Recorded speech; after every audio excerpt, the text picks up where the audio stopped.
ओम नमः शिवाय। दोस्तों, बहुत पुराने समय की बात है। चंदनपुर के राजा रुद्रदत्त एक दिन शिकार खेलने के लिए जंगल में गए। दोस्तों, राजा शिकार खेलते खेलते जंगल में बहुत दूर निकल गए। अचानक से तभी मौसम खराब हो गया। आंधी तूफान के कारण कुछ भी नजर नहीं आ रहा था। राजा के सभी सिपाही और उसके साथी बिछड़ चुके थे और दिन ढलते ढलते राजा को वापसी की चिंता सताने लगी थी। लेकिन राजा तो रास्ता भूल चुका था। अब इस हालत में राजा वापस तो जा नहीं सकता था। वह जंगली जानवरों से भरा हुआ था।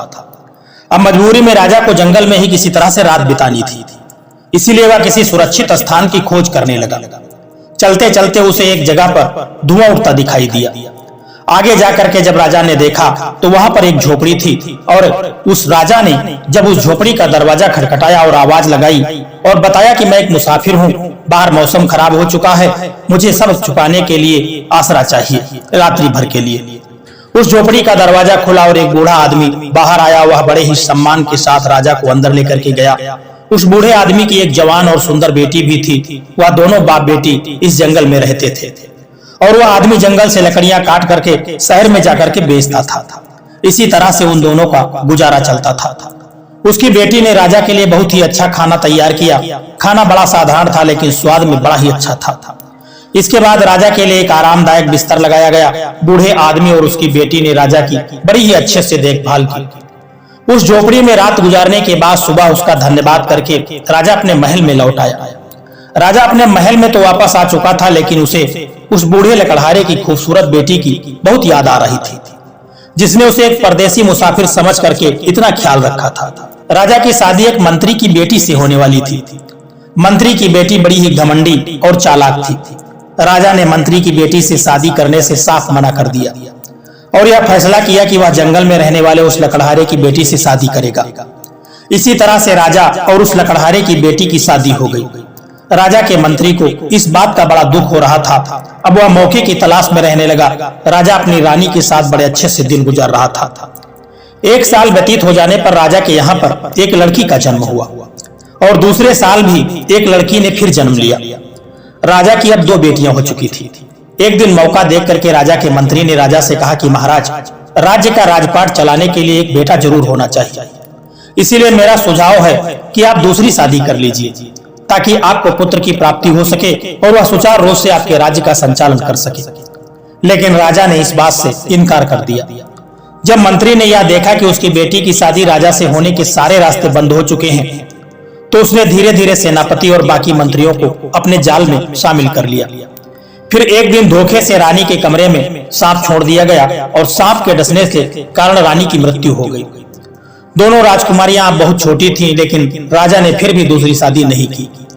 जब मंत्री ने देखा कि उसकी दाल नहीं गल रही है तो उसने रसोइयों के साथ मिलकर के राजा के खाने में जहर मिला दिया, जिसके कारण राजा की मृत्यु हो गई और फिर मंत्री ने राजगद्दी पर कब्जा कर लिया। राजा की एक पुरानी और वफादार दासी थी जो यह सब कुछ देख रही थी। उसे अब इस बात का एहसास हो चुका था कि मंत्री जल्दी ही राजकुमारियों को भी मरवा देगा। इसीलिए वह दासी उन दोनों राजकुमारियों को लेकर के रात के अंधेरे में कहीं दूर चली गई। इस तरह से एक नेक दिल राजा की जगह वहां पर प्रजा को एक बेरहम और क्रूर लालची राजा मिल चुका था। वह दासी और दोनों लड़कियां जंगल में गईं और वह दासी उनका भरण पोषण करने लगी। समय अपनी गति से बीत रहा था और दोनों लड़कियां अब जवान हो चुकी थी। इसी दौरान एक दिन नौकरानी बहुत ही बीमार हो गई। जब उसने अपनी मौत को नजदीक देखा तो दोनों लड़कियों को अपने पास बुलाया और उसे बताया कि असल में वह दोनों राजकुमारियां हैं और उनके माँ बाप के साथ जो कुछ भी हुआ था वह सब भी राजकुमारियों को उसने बता दिया। इसके बाद उस नौकरानी की मृत्यु हो गई। नौकरानी के मरने के बाद दोनों लड़कियां बिल्कुल अकेली हो चुकी थी। वे दोनों अपने माता पिता को याद करती और बहुत रोती थी, लेकिन अब कुछ नहीं हो सकता था, होनी तो हो चुकी थी। दिन बीत रहे थे। एक दिन की बात है कि एक राजकुमार जंगल में शिकार खेलने के लिए आ गया। राजकुमार का एक दोस्त भी उसके साथ था। वह दोस्त मंत्री का बेटा था। राजकुमार में जंगल ने दो तीतरों का शिकार किया और फिर अपने दोस्त को उसका मांस पकाने के लिए कहा। राजकुमार खुद जाकर के एक घने पेड़ के नीचे बैठ करके आराम करने लगा और मंत्री के बेटे ने आग जला करके तीतर का मांस पकाना शुरू कर दिया। तभी उसकी नजर सामने एक झोपड़ी पर पड़ी जहां एक बहुत ही खूबसूरत लड़की खड़ी हुई थी। वह मंत्री के बेटे को बड़ी हैरानी से देख रही थी। जब मंत्री के बेटे ने उस लड़की को देखा तो वह भी हैरान रह गया। सोचने लगा कि इस वीरान सुनसान जंगल में इतनी सुंदर लड़की कहां से आ गई। मंत्री का बेटा उस लड़की के पास गया और उसे अपने बारे में सारी जानकारी दी। इतने में ही उसे उस भोजन के जलने की बू आने लगी। मंत्री का बेटा भाग करके जब वापस गया तो उसने देखा कि जो वह पका रहा था भोजन वह पूरी तरह से जल चुका था। अब वह बहुत परेशान हो गया। तो लड़की ने कहा कि हटो, मैं तुम्हारे लिए भोजन बना देती हूँ। फिर उस लड़की ने बहुत ही अच्छी तरह से भोजन बना करके मंत्री को बेटे को दे दिया। राजकुमार जो कि बहुत देर से इंतजार कर रहा था, सोच रहा था कि मेरे दोस्त ने इतनी देर क्यों लगा दी। पहले तो वह इतनी देर कभी नहीं लगाता था। मंत्री का बेटा जब पका हुआ भोजन लेकर के वहां पर पहुंचा तो राजकुमार ने जब उस भोजन को खाया तो वह हैरान रह गया और मंत्री के बेटे से पूछा कि आज तुमने इतना स्वादिष्ट भोजन कैसे पका लिया? आज से पहले तो तुम्हारे हाथ में इतना स्वाद नहीं था। तब मंत्री के बेटे ने उसे बताया कि यहाँ से थोड़ी ही दूर पर एक झोपड़ी है जहाँ एक खूबसूरत लड़की रहती है। उस लड़की ने यह भोजन पकाया है, क्योंकि मैं तो सिर्फ उसे देखता ही रह गया। और दूसरी तरफ वह छोटी राजकुमारी जब वापस अपनी झोपड़ी में आई, वह नदी पर कपड़े धोने के लिए गई थी, तो बड़ी राजकुमारी ने उसे मंत्री के बेटे का सारा हाल सुना दिया कि कैसे वह मुझे देखता ही रह गया। तब छोटी बहन ने बड़ी बहन से कहा कि तुम देखना, वह राजकुमार अब वह वापस तुमको देखने के लिए जरूर आएगा और तुम इतनी सुंदर हो कि राजकुमार तुम्हें पसंद कर लेगा। तुम राजकुमार के साथ चली जाना और उसके साथ शादी कर लेना, लेकिन उसे मेरे बारे में कुछ मत बताना। बड़ी राजकुमारी ने सारी बात सुनी तो कहने लगी, नहीं, मैं तुम्हें छोड़ करके कहीं नहीं जाऊंगी। तभी छोटी राजकुमारी ने उसे समझाते हुए कहा कि देखो बहन, मैं भी तुम्हारे पीछे ही आऊंगी, पर हमारा यह रिश्ता अब दुनिया के सामने नहीं आना चाहिए। यह कहते हुए वह बाहर गई और जब वह वापस झोपड़ी में आई तो उसके पास बहुत से छोटे छोटे सफेद फूल थे। वह फूल उसने अपनी बहन को देते हुए कहा कि जब राजकुमार तुम्हें लेकर के जाएगा तो तुम रास्ते में इन फूलों को बिखराते हुए जाना और मैं इन फूलों का पीछा करते हुए तुम तक पहुंच जाऊंगी। सारी बात समझाने के बाद छोटी बहन झोपड़ी से बाहर निकल करके एक पेड़ के पीछे छुप गई। इतने में ही राजकुमार मंत्री के बेटे के साथ वहां पर आया। जैसे ही उसकी नजर बड़ी राजकुमारी पर पड़ी, वह उसे देख करके उसके प्रेम में पागल हो गया। राजकुमार ने पूछा कि आप इस जंगल में अकेली क्यों रहती हैं? राजकुमारी अपनी छोटी बहन के द्वारा समझाई हुई बातें राजकुमार को बताने लगी और कहने लगी कि मैं यहाँ पर अपने माता पिता के साथ रहती थी। मेरी माँ की मौत हो चुकी है, जबकि मेरे पिता एक लकड़हारे थे। जंगल से लकड़ियां काट करके उन्हें बेच करके हम लोग गुजारा करते थे। कुछ दिन पहले ही मेरे पिता की भी मृत्यु हो गई। वह अब इस दुनिया में नहीं रहे, इसलिए मेरा इस दुनिया में कोई नहीं है। मैं अकेली ही इस जंगल में रहती हूँ। राजकुमार ने जब यह सुना तो फौरन राजकुमारी के सामने उसने शादी का प्रस्ताव रख दिया और अपने साथ चलने के लिए कहने लगा। राजकुमारी उसके साथ जाने के लिए तैयार हो गई।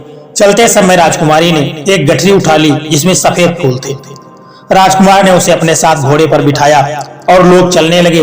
रास्ते में बड़ी बहन एक एक करके वह सफेद फूल गिराती जा रही थी। दूसरी तरफ छोटी राजकुमारी पेड़ की तरफ से बाहर निकली और उन सफेद फूलों का पीछा करने लगी। राजकुमार बड़ी बहन को लेकर के सीधा महल में पहुंचा और अपने माता पिता के पास लेकर के गया। उसने अपने माता पिता को सारी बात बताई और यह भी कहा कि वह इस लड़की से प्रेम करता है और इसी के साथ दूसरी शादी करना चाहता है। असल में राजकुमार की पहले भी एक पत्नी थी, लेकिन वह बहुत ही घमंडी और नकचिड़ी थी। उसकी माँ भी उसके साथ राजमहल में ही रहती थी। साथ ही वह अभी तक राजकुमार की कोई संतान नहीं दे पाई थी। शायद इसीलिए राजकुमार ने दूसरा विवाह किया था। जब उन दोनों को पता चला कि राजकुमार दूसरी शादी करने वाला है तो उन्हें बड़ा गुस्सा आया, पर वे दोनों जानती थी कि राजकुमार जिस बात की ठान लेता है वह करके ही रहता है। इसलिए उसने शादी के लिए बनावटी खुशी का इजहार किया और कहने लगी, कितनी खुशी की बात है, राजकुमार की एक बार फिर से शादी होगी और हम दोनों सौतन नहीं बल्कि बहन बनकर के रहेंगे। जब राजकुमार की पहली पत्नी ने शादी पर कोई एतराज नहीं किया तो बाकी सभी लोग भी राजी हो गए। दूसरी तरफ छोटी बहन वह फूलों का पीछा करते हुए नगर में आ चुकी थी। पूरे नगर में बड़े ही उत्सव का माहौल बना हुआ था। छोटी बहन ने एक बूढ़ी औरत से पूछा कि माताजी, क्या बात है, हर तरफ चारों तरफ खुशहाली छाई हुई है, चारों तरफ यह पूरा राज्य सजा हुआ है। तो बूढ़ी अम्मा ने बताया कि हमारे राजकुमार को जंगल में एक बहुत ही प्यारी लड़की मिली है और राजकुमार उसके साथ विवाह करने वाला है, इसीलिए सारे नगर में उत्सव मनाया जा रहा है।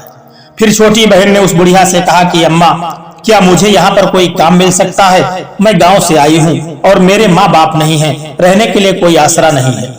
उस बूढ़ी औरत ने कहा, काम तो मिल सकता है क्योंकि आजकल राजमहल में बहुत काम है। मैं भी वहीं पर जा रही हूँ। उस बूढ़ी औरत की एक बेटी थी जो कुछ दिन पहले बीमारी के कारण मर चुकी थी। बुढ़िया ने छोटी राजकुमारी से कहा कि मुझे तुम्हें देख करके अपनी बेटी की याद आ रही है। तुम मेरी बेटी बन करके मेरे घर में रह सकती हो। असल में वह बूढ़ी औरत अपनी जवानी में महल में नौकरानी का काम करती थी। अब बुढ़ापे की वजह से वह काम छोड़ चुकी थी। राजकुमारी ने कहा कि ठीक है अम्मा, मैं तुम्हारे घर में ही रहूंगी, लेकिन मैं काम करना चाहती हूँ। क्या तुम महल में कोई काम दिलवा सकती हो? उस बूढ़ी औरत ने राजकुमारी को लेकर के महल की तरफ चल दिया, जहाँ हर तरफ खुशियों का माहौल था। बूढ़ी अम्मा जब उसे लेकर के महल में पहुंची तो सामने से राजकुमार की पहली पत्नी आती हुई दिखाई दी। वो उस बुढ़िया को अच्छी तरह से जानती थी। बुढ़िया ने उसे प्रणाम किया और कहने लगी कि यह मेरी भांजी है और आज ही यह गांव से आई है। इस बेचारी के माँ बाप मर चुके हैं। मेरी आपसे प्रार्थना है कि आप इसे महल में दासी के रूप में रख लीजिए। राजकुमार की पहली पत्नी ने छोटी बहन को बड़े ध्यान से देखा और फिर उसे लेकर के अपने कमरे में चली गई। कहने लगी, सुनो लड़की, तुम इतनी दूर से अपने गांव से यहाँ पर काम करने के लिए आई हो। मुझे लगता है कि तुम्हें अपनी गरीबी मिटाने के लिए जरूर धन की आवश्यकता होगी। अगर तुम यहाँ पर मेरी खास नौकरानी बन करके रहोगी और मेरे बताए हुए काम करोगी तो मैं तुम्हें ढेर सारी दौलत दूंगी, क्योंकि बाकी सभी दासियां इस महल में पुरानी हैं और वह मेरा साथ नहीं देंगी। तुम्हें उन सब से बच करके मेरे लिए काम करना होगा। बोलो, क्या तुम्हें मंजूर? छोटी बहन यह जान चुकी थी कि यह राजकुमार की पहली पत्नी है और इसकी बातों से उसे किसी साजिश की बू आने लगी थी।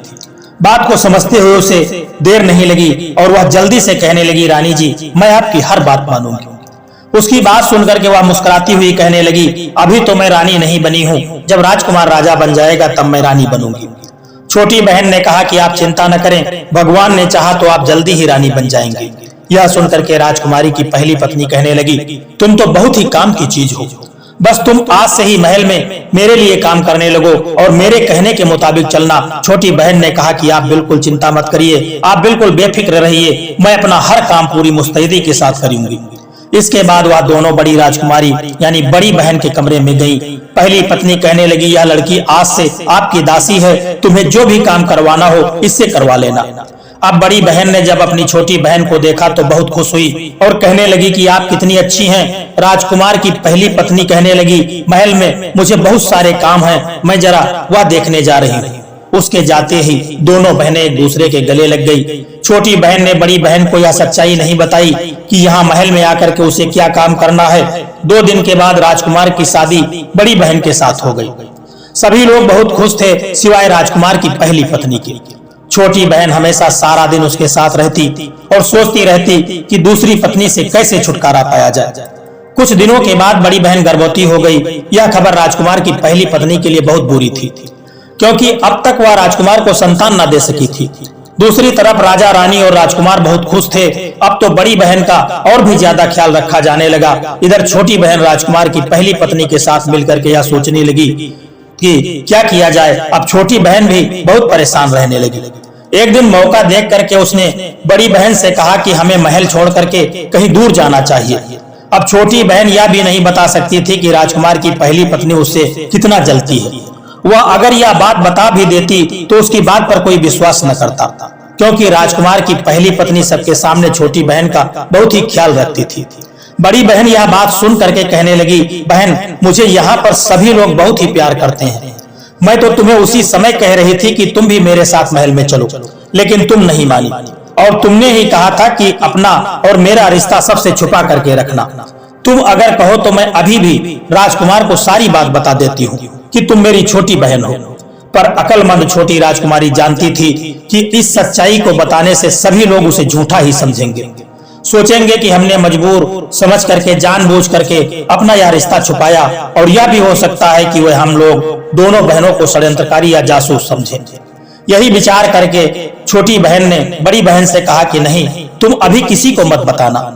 कुछ दिनों के बाद जब बच्चे पैदा होने का समय हुआ, राजकुमार की पहली पत्नी ने दाई और छोटी बहन को बहुत सा धन दे करके कहा कि जैसे ही बच्चा पैदा हो तुम उसको उठा करके मार देना और उसकी जगह पर बिल्ली का बच्चा रख देना। छोटी बहन कहने लगी, यह काम तो मेरे लिए बहुत ही आसान है। फिर जब बच्चे ने जन्म लिया तो दाई ने बेहोश माँ यानी कि बड़ी रानी के पास से बच्चे को उठाया और छोटी बहन को दे दिया और यह कहा कि इसे ले जाकर के मार दो और उसकी जगह पर बिल्ली के बच्चे को रख दो।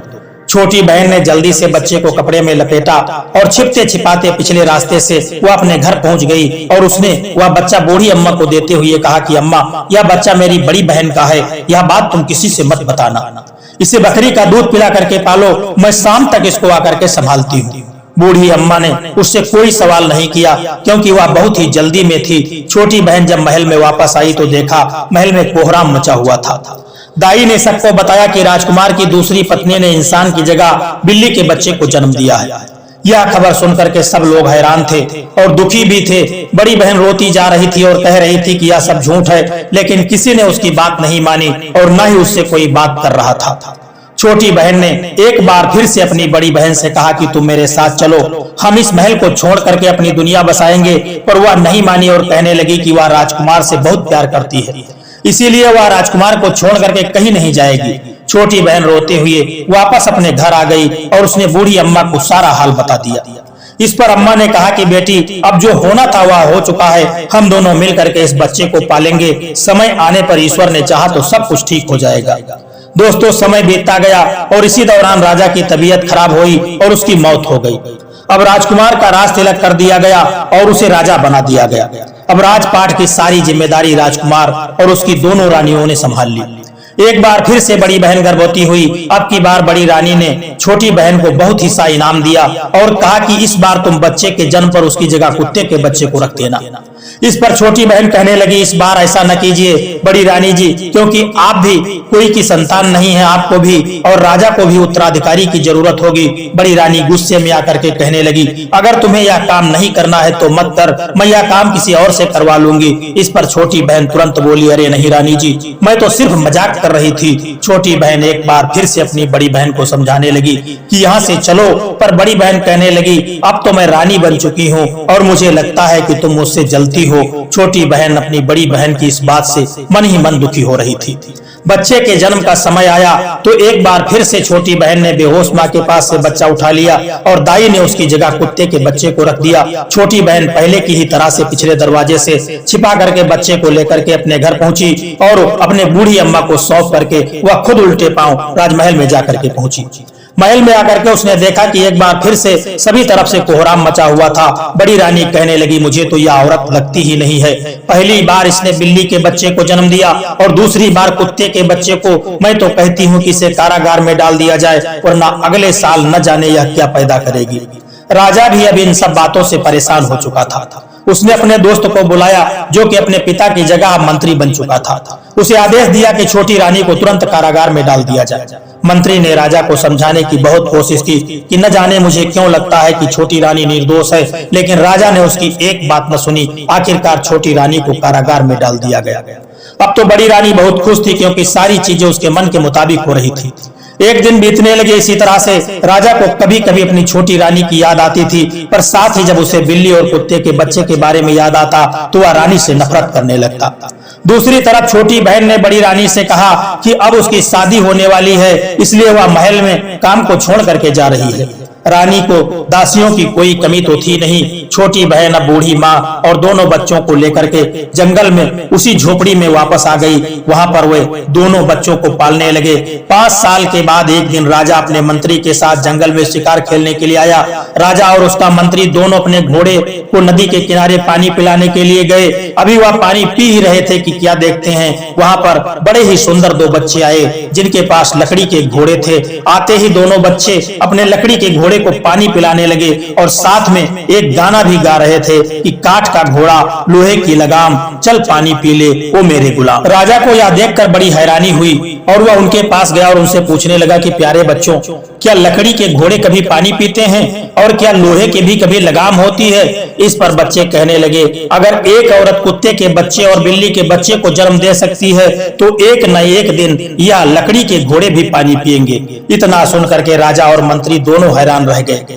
राजा ने बच्चों से पूछा कि यह बात तुम्हें किसने सिखाई। इस पर बच्चे बोले, हमारी मौसी ने। राजा ने कहा, बच्चों मुझे अपनी मौसी के पास ले चलो। बच्चे राजा और मंत्री को उस झोपड़ी पर ले गए जहाँ कुछ साल पहले राजा आया था और बड़ी बहन को अपने साथ लेकर के गया था। राजा ने जब वहां पर अपने महल में पुरानी दासी को देखा तो चौंक गया और पूछने लगा, लड़की या बच्चे कौन हैं और यह सब क्या मामला है।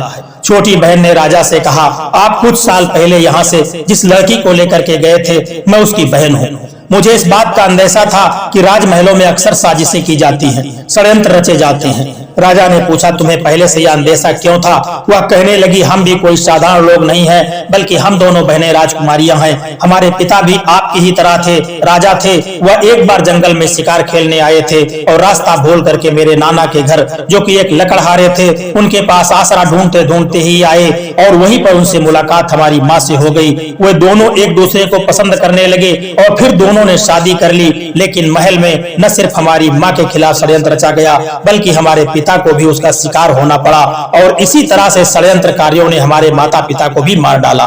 हमारे महल में एक दासी थी, हम दोनों को यहाँ पर किसी तरह से बचा करके ले आई। इसके बाद हम इस जंगल में रहने लगे। इसलिए मैंने अपनी बहन से कहा था कि वह हमारे रिश्ते के बारे में किसी को न बताए। अगर महल में सब कुछ ठीक ठाक चल रहा होता तो मैं कुछ ही समय के बाद सभी को सच्चाई बता देती। लेकिन महल में पहुंचते ही मुझे इस बात का पता लग चुका था कि बहुत ही जल्दी मेरी बड़ी बहन के खिलाफ साजिश होने वाली है, क्योंकि आपकी पहली पत्नी ने भाग्यवश मुझे ही यह सब काम करने के लिए चुना था। वह यह नहीं जानती थी कि वह जिसके साथ मिल करके जिसके खिलाफ साजिश कर रही है वह दोनों आपस में बहनें हैं।